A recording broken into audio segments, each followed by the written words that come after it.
Hey, welcome back to Dad's on a Budget Vinyl. My name is Mark. I appreciate you being here. Listen, we need to talk about the Beatles. I want to talk about the Beatles. I saw a thing on Facebook the other day, and there's one on Reddit, and there's countless videos on YouTube about. Well, the thing I saw on Facebook was what is the most overrated band of all time? And I saw a whole lot of people that said the Beatles. I saw some Radioheads. I saw some Wilcos. I saw a ton of Beatles. And I'm like, what the heck, man? I mean, and then of course, like I said, on Reddit, there's also the same thread. And then on YouTube, there's all kinds of, are the Beatles overrated videos? Let's talk for a moment about overrated. What does overrated mean? It means that people speak of or remember or recommend something based on the fact that, that it's really better than it is, or like say for instance, like your favorite Mexican restaurant. Um, your favorite Mexican restaurant might be your favorite Mexican restaurant because your memories of that place are attached to the fact that that's where you had, the first kiss with your future wife, or, or that type of thing. There's an emotional attachment to the place that colors your recommendation of it. Oh, it's the best I've ever had. You say that to another couple, they go and they're like, I don't think so. This place is kind of overrated, right? So let's remove all of the emotionalisms and the I was there then type thing and all of that. And let's just look at the Beatles as a band statistically for just a moment. Okay. And I wrote some of this stuff down to make sure that I got it right. But basically, the Beatles' recorded output is from 63 to 69. Yeah, they had some singles in 62, and Let It Be didn't really come out till 70, but basically their recorded output is 63 to 69. That's 6 years. 6 years. In 6 years, they had 12 albums, 17 in the US, but 12 proper albums. Um, of the 12 records in the 6 year period, they had 63 singles. And of the 63 singles, 20 of them were number one hits. Let's put that into perspective, okay? Michael Jackson, 13 number ones. Elvis Presley, 10 number ones. A lot of people compare the Beatles to the Stones. The Beatles were together for 6 years as a recording band. The Stones have been together for 37 years. Lots of great songs. Start Me Up, Beast of Burden, Wild Horses, Street Fight Man. The list goes on and on. The Stones had 8 number one hits. The Beatles, again, had 20. Think about that. At one point in time, the Beatles held the top 5 spots on the Billboard Top 100. Okay? In case you don't remember or you need some perspective, number 5, Please Please Me. Number 4, I Want to Hold Your Hand. Number 3, She Loves Me. Number 2, Twist and Shout. And number 1, Can't Buy Me Love. All at one point in time. So let's think about that for a moment. Let's go over those again. 6 years, 12 records, 63 singles, 20 number ones. No one else even comes close, right? The world was smaller then, certainly, too. So, like, going into the 90s and the 2000s, I think Mariah Carey has 19 number ones, and Taylor Swift in her short career has 9. But the Beatles, in 6 years, 20 number ones. That's amazing. That's phenomenal. So I have to throw that out there. If you think that the Beatles were overrated, now maybe it's just because you just don't like the Beatles. Cool, I get that. But for anyone to say that the Beatles are overrated, um, from a fashion standpoint, from a cultural standpoint, from a recording standpoint, from a songwriting standpoint, no one else even comes close. So it's in the light of the Beatles' greatness that I want to talk about 20 some odd records. These are my favorites of the Beatles' recorded output and their solo stuff. Okay. These are my favorites. I don't mean to step on anybody's toes, but these are my favorites. These are my go-tos. I love all of the Beatles. I think if you've watched any of my videos before, you can realize that Paul was number one for me, George is number two, John's number three, and Ringo comes in at number four. I want to go ahead and throw this on out there so that if you're a John Lennon fan, you can go ahead and get upset with me now. In these 20 some odd records that I'm going to talk about, there are no John Lennon solo records. I'm certainly going to talk about his contribution to the Beatles records that I'm going to talk about. But for me, there's just, I've got Imagine, I've got Shaved Fish, I've got Double Fantasy. I love those records. And every single John Lennon record, solo record, with the exception of maybe Rock and Roll, has at least one or two great standout tracks for me. But as a whole, I'm more of a McCartney guy and I'm more of a Harrison guy. And I'm sorry, out of these records, John's solo stuff just didn't make the cut. So anyway, with no further ado, I'm going to start number 21, right? Because we Americans have to do things weird. Flowers in the Dirt, Paul McCartney. So look, I know what you're saying. That's okay. It's my list. Paul McCartney and Elvis Costello, two of my favorite artists, getting together, making a record that, yes, at times is a little bit hit and miss, but My Brave Face, Figure of Eight. I was watching Jason from Tastes Like Music the other day say that Rough Ride is one of the worst Paul McCartney songs ever. I don't mind it at all. I think it's okay. But those other songs, and if you have this, then you've got the original demos. You've got You Want Her To, So Like Candy, 29 Fingers, which, are Elvis Costello tracks for the most part with Paul McCartney on them. Doesn't matter. Paul steals the show, and it's a fantastic record. If you don't know this, if you haven't given it a shot, I know there's a lot of great material out there, but this is a beautiful record. This is part of the Paul McCartney Remaster series. All of these records are beautifully well made, really well put together. This is number 21 for me. Okay, Flowers in the Dirt, Paul McCartney. I'm going to mow through these pretty quick because I don't want this video to last forever, but we've got Paul McCartney's solo debut. And you guys know this record. I love the lo-fi cover. I love the fact that he's not on it. Just got out of the biggest band in the world, and all the pressure is on him to continue to be completely great and without flaw. And he comes out with this lo-fi record. And of course, the hit on this was Maybe I'm Amazed. To me, that's the one track on the entire record that really kind of doesn't fit. The rest of it is a lo-fi masterpiece. Even the lovely Linda, love it. Talking again about the Beatles' greatness, by the time that Paul issued his press release in April of 1970 saying, hey, I'm done, the Beatles are breaking up, at that time, he was 28. John and Ringo were 29. Ringo wouldn't turn 30 until a couple of months later. And George, the baby, was 27 years old. I mean, think about that. The greatest band in the world. They had been together for a long time, certainly as a live act and as a touring band.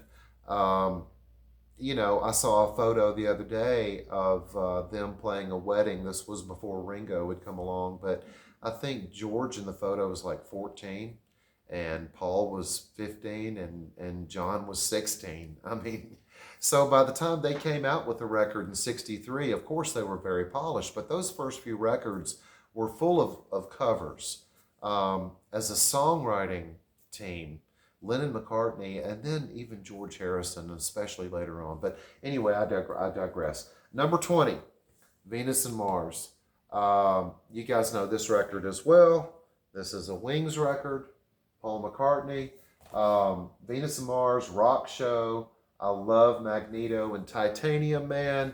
The big hit on this was Listen What the Man Said, but you've got Medicine Jar. Just a fantastic record. Coming in at number 20. Was that 19? Next up, George Harrison, Dark Horse.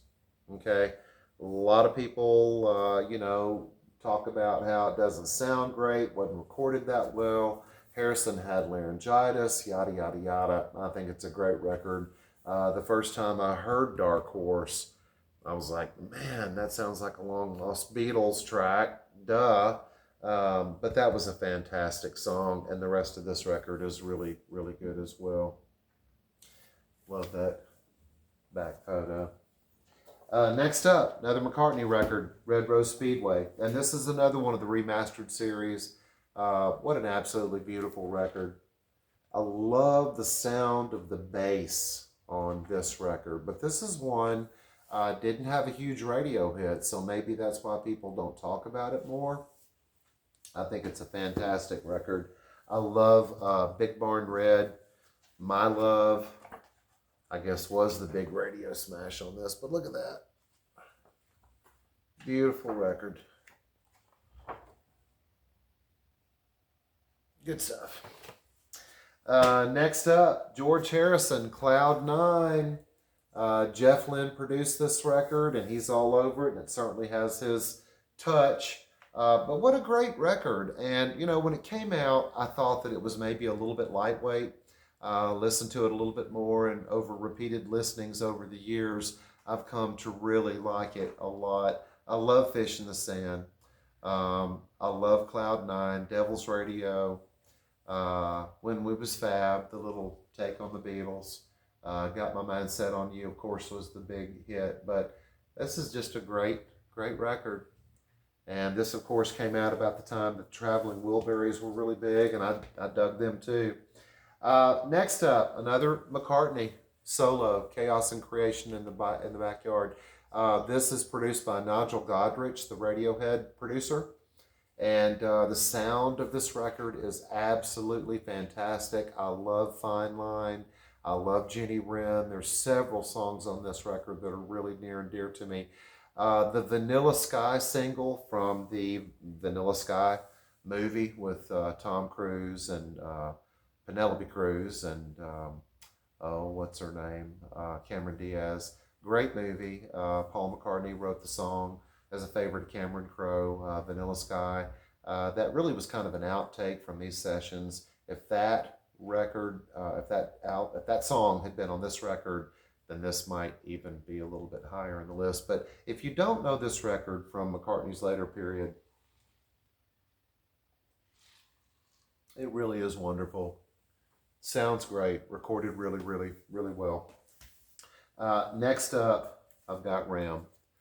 And you guys know Ram. And this comes in at the top of the list for a lot of McCartney solo stuff. This is another one of those, him and his family had moved to North Scotland. Just wanted to be away from the limelight. Let's raise some sheep. Let's have a farm. Let's do our thing. Another lo-fi masterpiece, but it starts off with Too Many People. I love that track. It's just one of those perfect singles. Legs, Ram On. Of course, the big hit from this was Uncle Admiral Halsey. And I remember as a kid, I love that. Speaking of as a kid, I think that, I don't know, I would venture to say that maybe a lot of the people that said that the Beatles or think that the Beatles are overrated might be a little bit younger. Our tendency is to reject the music of previous generations. I remember when I was a kid, I was born in 65. By the time I was 10 years old and 75, Elvis to me was like a fat, bloated Vegas kind of a caricature of himself. I had no idea until years later that earlier, That's All Right Mama and Blue Moon of Kentucky and Blue Moon, and I had no idea that he was that great at that point in time. I totally rejected Elvis. I was like, no, no, no, thank you. So maybe there are those that are, of course, Beatles have been around for quite a while. But if you're in your 20s, your 30s, and Beatles, I can get why you might be like, whatever. Go back and give them a listen. I'm telling you what they did has never been done by anybody else since, and certainly not before. Next up, Paul McCartney, Band on the Run. Everybody knows the hits, Band on the Run and Jet and Bluebird. For me, it's Let Me Roll It, 1985, Helen's Wheels. Um, just a fantastic record. There's a couple of things on here that haven't aged quite as well. It doesn't really matter. It's still a fantastic record. You guys know it. That's just the way that it is. Next up, George Harrison, Brainwashed. I love this record. George passed away sadly before this record could come out, and several people got together. Danny and or Donnie, I guess you'd say his name, his son, and Jeff Lynne again, and got together and finished it up. But this record is wonderful. The songs on it, I love Marwa Blues. I could hear that over and over and over. That went on many mixtapes. I love Between the Devil and the Deep Blue Sea, Run So Far, Rocking Chair in Hawaii with his little ukulele. It's a fantastically recorded record. It sounds wonderful. The songwriting is just as good as ever, and it ranks pretty high for me. I've got it over Band on the Run, so there you go. Now we're moving into the Beatles stuff. This is the Beatles for sale. This is on the lower end of my favorite Beatles stuff. When I was 15 years old, I think I had Sgt. Pepper's, I had the White Album, I had the Blue anthology, and I think that was about it. It was the later period Beatles stuff that I really loved. I think I had Let It Be as well. Um, the earlier stuff, it just wasn't quite rock and roll enough for me. With age comes experience, and with experience comes perspective. And going back and looking at those earlier records, I mean, they're all fantastic, every single one of them. This is one of the first ones. Now they're still doing pretty heavy on the covers at this point in time. You've got No Reply, I'm a Loser, Babies in Black. Then you've got Rock and Roll Music, the Chuck Berry cover. I'll Follow the Sun. Are you kidding me? Mr. Moonlight, another cover. Kansas City, another cover. But then you've got 8 Days a Week, Words of Love. Now that's a Buddy Holly cover. Honey Don't, Carl Perkins cover. And then Every Little Thing, which I love. I Don't Want to Spoil the Party, What You're Doing, and Everybody's Trying to Be My Baby. So for me, I mean, just a really, really good, solid record. I love the way that it's recorded. I love the way that it sounds. And I even like the cover stuff quite a bit as well. Okay. Moving along because I don't want to get bogged down. Next up, you've got Help. And for me, the songwriting is starting to get a little bit deeper, a little bit more personal, a little bit more introspective, a little bit less I want to hold your hand, and boy meets girl and falls in love. And I mean, you've got stuff like Help, I Need Someone, Help, not just anybody, Help. You've got I'm a Loser. You've got The Night Before. You've got To Hide Your Love Away. You've got Another Girl, Ticket to Ride, I've Just Seen a Face. So many great, great songs. On this record, everything on here, with the exception of Dizzy Miss Lizzy, is a Paul McCartney or Lennon McCartney or George Harrison original. So moving on up the ladder, and next for me, I've got Hard Day's Night. I love Hard Day's Night. It's the first record with all Lennon-McCartney originals. Um, Hard Day's Night. I mean, just that chord. How many bands did that one chord that opens up A Hard Day's Night? How many bands were like, I want to sound like that? I want to be in a band that sounds like that. I know the Byrds did. I should have known better if I fell. I'm happy just to dance with you, and I love her. Tell me why. Can't buy me love. Anytime at all, I'll cry instead. Things we said today. When I get home, you can't do that, and I'll be back. I mean, come on, man. Right? Next up, we've got Rubber Soul. And we're getting on up there to the creme de la creme. And you guys know this record. I mean, come on. Drive My Car, Norwegian Wood. I mean, how different to the ear must that have sounded? So that's another thing that Beatles, a lot of will say, and they mean well. Oh man, you just can't imagine what that sounded like. Hearing that over the radio for the first time, it was unlike anything else at the time. And I get that, okay? But these records still hold up really, really well. Um, let's think about that for a moment. If I took Stairway to Heaven, song everybody knows, if I took Stairway to Heaven, no one knows it, and a new band records it and comes out with it tomorrow, is it a hit? Maybe. Maybe. Does it fall by the wayside because it sounds dated? Maybe. I don't know. You decide, but take any one of a number of songs that we all know and love that came out of the last 20, 30 years.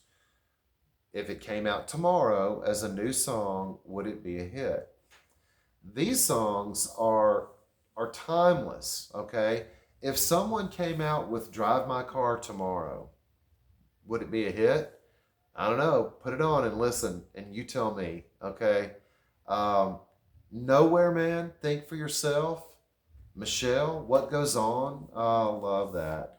I'm Looking Through You, In My Life, In My Life, In My Life. I mean, if a band had come out with one song as good as In My Life, okay? If I Needed Someone, it's a wonderful, wonderful, wonderful record.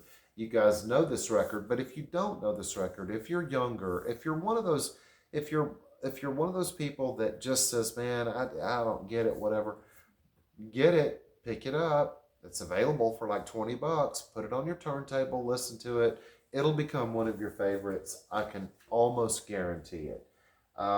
Next up, Revolver. A lot of people's favorite Beatles record, and I get that. I mean, it's a classic. Everything from the album cover, the music certainly. Oh, and by the way, these both came out in '65, so you know.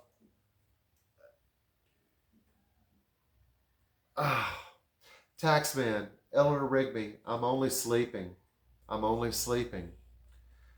Here, There, and Everywhere. Yellow Submarine. She Said, the Lennon track. Oh my gosh. Good Day Sunshine. And Your Bird Can Sing. For No One. Dr. Robert. I Want to Tell You. The great Harrison track. Got to Get You Into My Life. Tomorrow Never Knows. I mean, come on, man. Come on. Give me a break. Overrated? Yeah, I don't think so. I mean, not even a little bit. Next up for me, Magical Mystery Tour. Yeah, that's not really a real record. That's just a couple of EPs put together. Whatever. Doesn't matter. I mean, it's a record that's got Penny Lane and Strawberry Fields, Fool on the Hill. I mean, Baby You're a Rich Man. Come on, man. Blue Jay Way. I'm the Walrus. Hello, Goodbye. All You Need Is Love. At one point in time, this record was pretty much all I needed, right? Man, Magical Mystery Tour. Moving on, Let It Be. I'm a big Let It Be fan. A lot of people maybe aren't. I really am.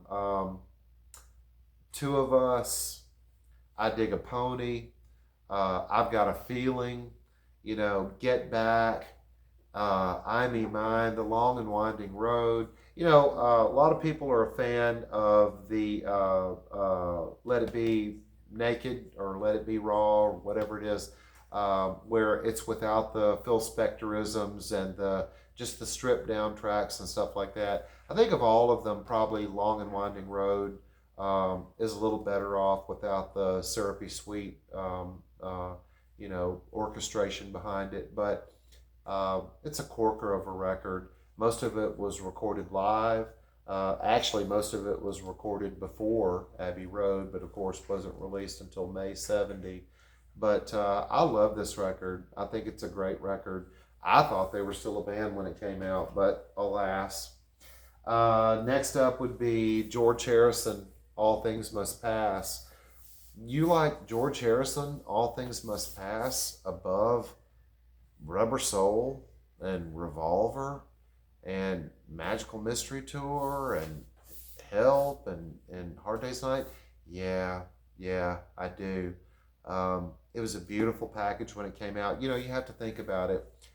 George Harrison in 1970, when this record came out, 27 years old, and for the past 13 years of his life, he had been a little bit outside of the Lennon-McCartney spotlight. Now, of course, all four of them, I think they had fanzines devoted to each Beatle at the height of Beatlemania.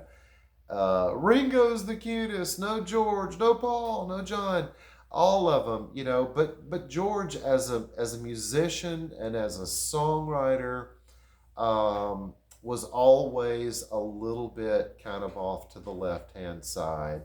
And he got a track and then maybe two, and then that was about it. And then up until the White Album and Abbey Road, where his songs are some of the strongest songs, if not the strongest songs on the record.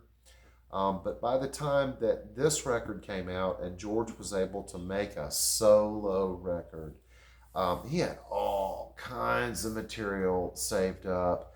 And in my mind, this record, it would be a perfect record, even if it only came with the first album, okay?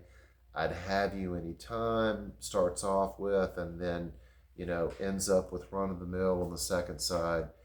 Every song to me is pretty much perfect. They just flow together really, really, really well. But then you do have the second disc, and you've got the third album as well. And I'm not so into the jammier stuff. It's great. I'll listen to it. But this album, it's those first two records, 3-album set. 2 of the 3 are perfect. So coming in, top 3, George Harrison, All Things Must Pass. This is the 50th anniversary box. It's a little excessive. It comes with the 2 extra vinyls. I'm okay without those, but and the remaster kind of downplays the Phil Spectorisms, but I'd still like for the guitar to be a little bit louder in the mix. But all in all, it's a fine record. Wonderful recording, and this is a must-have. All right, coming into top 3. I said that was 3. These are the top 3. Number 3, Abbey Road. Okay, technically speaking, well, I guess not technically speaking, but realistically speaking, this was the Beatles' last record as a band in the studio doing their thing.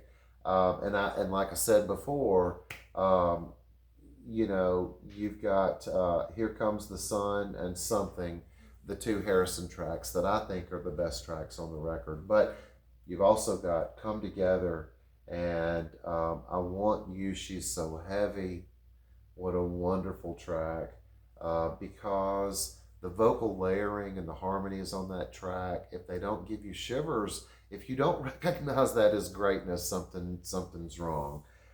Sun King, I love She Came In Through the Bathroom Window, Golden Slumbers, Carry That Weight. But the end, where all 3 of them have their little guitar solo spotlight, It just all comes together so well. A lot of people, this is their favorite Beatles record. I certainly love it. For me, it's number 3, Abbey Road. Coming in at number 2, you guys have heard me do my vinyl story. You know my story behind Sgt. Pepper's. I absolutely love this record. I love everything about it. I love the cover. I love the fact that it has the lyrics on the back. I love the music.